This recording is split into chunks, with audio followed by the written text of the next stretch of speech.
শীতকালে তাপমাত্রা কমে যাওয়ার সাথে সাথে আমাদের শরীরের রক্তনালীগুলো সংকুচিত হয়ে যায়। এই সময় উচ্চ রক্তচাপ এবং হৃদরোগের ঝুঁকি স্বাভাবিকভাবেই বেড়ে যায়। তবে আমরা অনেকেই অজান্তে গোসলের সময় এমন কিছু ভুল করি যা সরাসরি হার্ট অ্যাটাক বা স্ট্রোকের কারণ হয়ে দাঁড়াতে পারে। কিন্তু কি সেই ভুল? বিস্তারিত থাকছে ডেস্ক রিপোর্টে। শীতকালে তাপমাত্রা কমে যাওয়ার সাথে সাথে আমাদের শরীরের রক্তনালীগুলো সংকুচিত হয়ে যায়।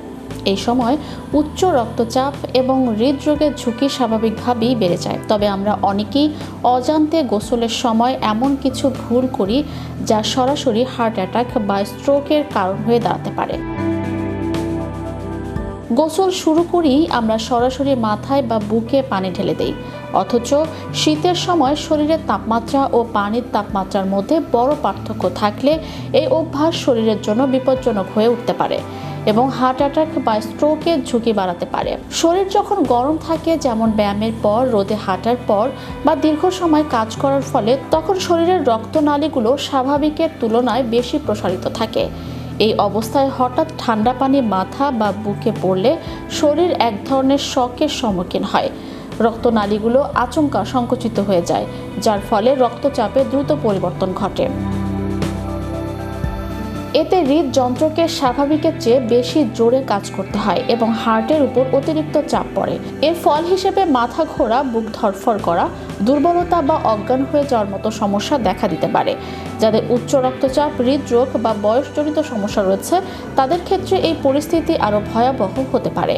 এই ঝুঁকি এড়াতে শীতে গোসলের সময় শরীরকে ধীরে ধীরে পানির তাপমাত্রার সঙ্গে মানিয়ে নেওয়া অত্যন্ত জরুরি। গোসল শুরু করা উচিত পায়ে পানি ঢেলে। এতে শরীর ধাপে ধাপে ঠান্ডার সঙ্গে অভ্যস্ত হয় এবং স্নায়ুতন্ত্র বা রক্ত সঞ্চালন ব্যবস্থায় হঠাৎ কোনো চাপ পড়ে না। এরপর ধীরে ধীরে শরীরের উপরের দিকে পানি দেয়া নিরাপদ। শরীরে মানিয়ে নেওয়ার পর পেট ও বুকে পানি ঢাললে হৃদযন্ত্রের উপর আকস্মিক চাপ সৃষ্টি হয় না। সবশেষে মাথায় পানি দিলে শরীর ও মস্তিষ্কের রক্ত সঞ্চালন স্বাভাবিক থাকে এবং ভেগাস নার্ভের শকের সম্ভাবনাও কমে যায়। শীতকালে খুব গরম পানি ব্যবহার করাও ঝুঁকিপূর্ণ হতে পারে।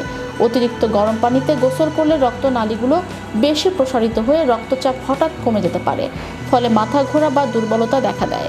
তাই হালকা উষ্ণ বা স্বাভাবিক তাপমাত্রার পানি ব্যবহার করা সবচেয়ে নিরাপদ। পাশাপাশি তাড়াহুড়ো না করে ধীরে সুস্থে গোসল করাই শীতে সুস্থ থাকার সবচেয়ে ভালো উপায়। Magic Bangla TV news desk.